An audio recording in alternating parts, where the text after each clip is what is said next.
অমৃত বৃক্ষ আন্দোলনৰ এতিয়ালৈকে বহুতে ফটো দিব পৰা নাই। কি কাৰণত ফটো দিব পৰা নাই আৰু কিয় লোকেশ্যন মেটাডাটা তেনেকুৱা অপশ্যন আহি আছে, আপোনালোকে কি ভুল কৰি আছে যাৰ বাবে এই লোকেশ্যন মেটাডাটা দেখুৱাই আছে।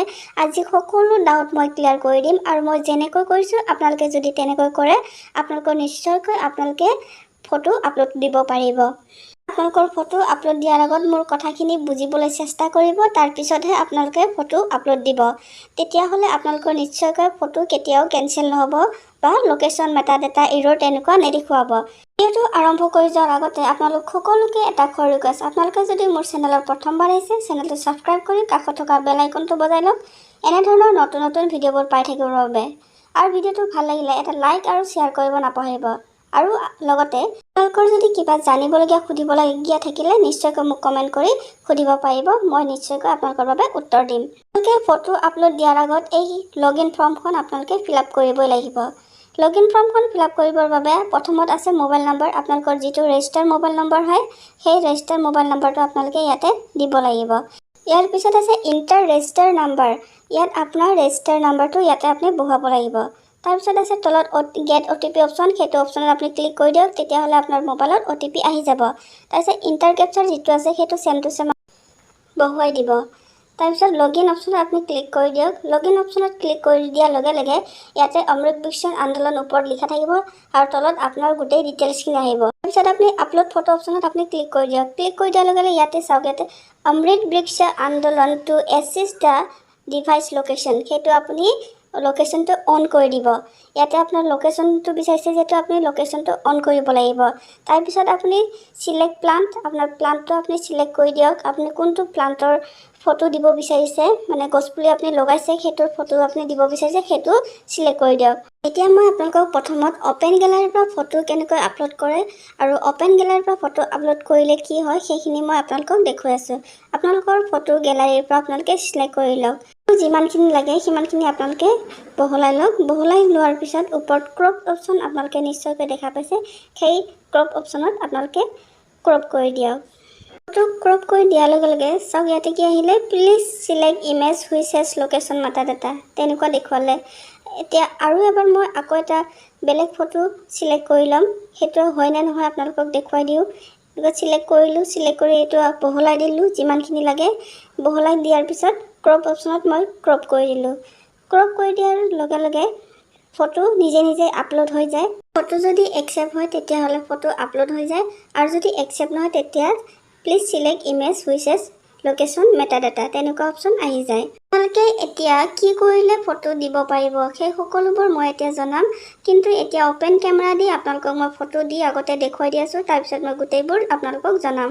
আপোনালোকে গছপুলিৰ নামটো চিলেক্ট কৰি ল'লে, তাৰপিছত আপোনালোকে অপেন কেমেৰা অপশ্যনটো আপোনালোকে খুলি লওক। তাৰপিছত খোলাৰ লগে লগে আপোনালোকে ফটো এখন ইয়াৰ পৰা তুলি লওক।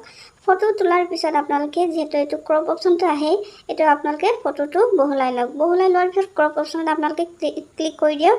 আপলোড অপশ্যন আহি গৈছে যিহেতু আপুনি আপলোড অপশ্যনত ক্লিক কৰি দিয়ক। ক্লিক কৰি দিয়াৰ লগে লগে ইয়াতে image has been upload successfully, your plant ID number is, এইটো এনেকুৱা আহি যাব। তাৰপিছত মানে আপোনাৰ গছপুলি ফটো দিয়াটো ছাকচেছ হৈ গ'ল। আকৌ এবাৰ আপোনালোকে চেম আপলোড ফটো অপশ্যনত ক্লিক কৰিব, তাৰপিছত গছপুলিৰ নামটো আপোনালোকে বাছি লওক। আপোনালোকে কোনটো গছপুলিৰ নাম দিব, গছপুলিৰ ফটো দিব বিচাৰিছে, তাৰপিছত আকৌ এবাৰ অপেন কেমেৰা অপশ্যনটো আপোনালোকে ক্লিক কৰক। তাতে ক্লিক কৰাৰ লগে লগে আপোনালোকে আৰু কোনটো ফটো উঠাব বিচাৰিছে সেইটো ফটো আপোনালোকে ফটো উঠাই লওক। ফটো উঠাই লৈ চেম টু চেম প্ৰচেছত আপোনালোকে কৰি যাব।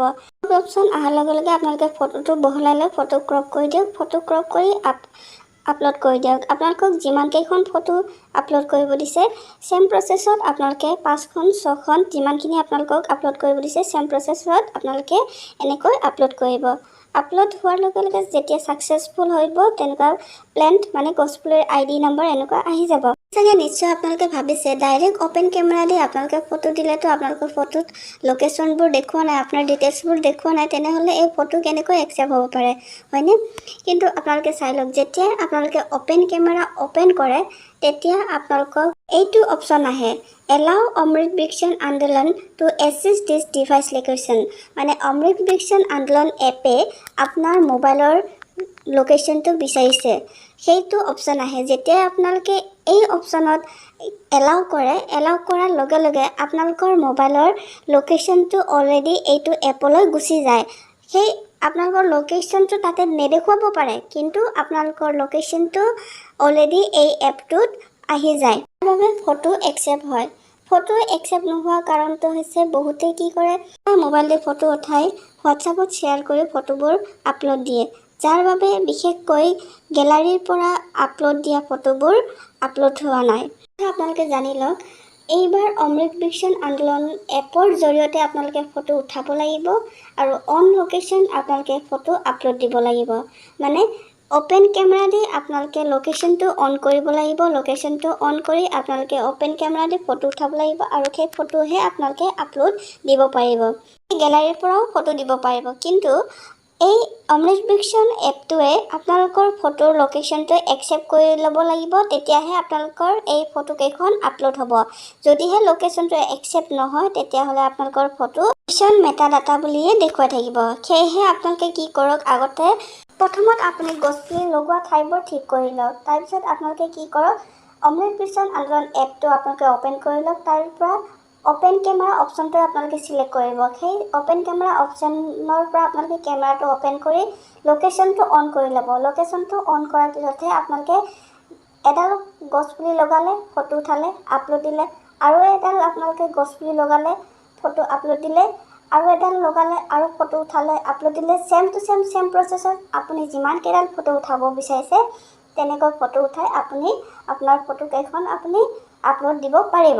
গেলাৰীৰ পৰা ফটো উঠাই ফটো আপলোড দিলে আপোনাৰ লোকেশ্যন মেটা ডাটা দেখুৱাই থাকিব। আপুনি ফটো আপলোড দিব নোৱাৰিব, কাৰণ ইয়াতে কৈ আছে আপুনি আপোনাৰ এপৰ পৰা ডাইৰেক্ট অপেন কেমেৰা দি আপুনি ফটো উঠাই ফটো দিলেহে আপোনাৰ ছাকচেছ হ'ব। এনেকৈ প্ৰচেছত আপুনি এজন ব্যক্তিৰ ফটো দিলে, এতিয়া দ্বিতীয়জন ব্যক্তিৰ ফটো আপোনালোকে কেনেকৈ দিব সেইটো আপোনালোকে ভালদৰে চাই লওক। আপোনালোকে যি টি নকৰিব। যি টি কৰিলে কিন্তু আপোনালোকৰ ফটোবোৰ একচেপ্ট নহ'ব আৰু খেলি মেলি হ'ব। সেয়েহে মই যেনেকৈ কৰিছোঁ আপোনালোকে তেনেকৈ কৰি যাব। ইয়াতে চাওক, ফটোবোৰ দিয়াৰ পিছত তলত আপোনালোকে ছেটিংছ অপশ্যন নিশ্চয় দেখা পাইছে। এতিয়া আপোনালোকে কি কৰক, ছেটিংছ অপশ্যনত আপোনালোকে ক্লিক কৰক। তাৰপিছত লগ আউট অপশ্যন আপোনালোকে ওপৰত দেখিছে, সেই লগ আউট অপশ্যনত আপোনালোকে ক্লিক কৰি দিয়ক। তাৰপিছত অ'কে কৰি দিব। তাৰপিছতহে আপোনালোকে নতুনকৈ যিজন ব্যক্তিৰ ফটো আপলোড কৰিব বিচাৰিছে সেইজন ব্যক্তিৰ আগতে ৰেজিষ্ট্ৰেশ্যন ফোন নম্বৰটো দিব, তাৰপিছত ৰেজিষ্টাৰ নম্বৰটো দিব, গেট OTP অপশ্যনত ক্লিক কৰিব, তাৰপিছত এণ্টাৰ কেপচাৰটো চেম টু চেম লিখিব, তাৰপিছত লগ ইন কৰিব। তাৰপিছতহে আপোনালোকে সেইজন ব্যক্তিৰ ফটো দিব। আপোনালোকে খেলি মেলি নকৰিব। প্ৰথমতে লগ আউট কৰিব।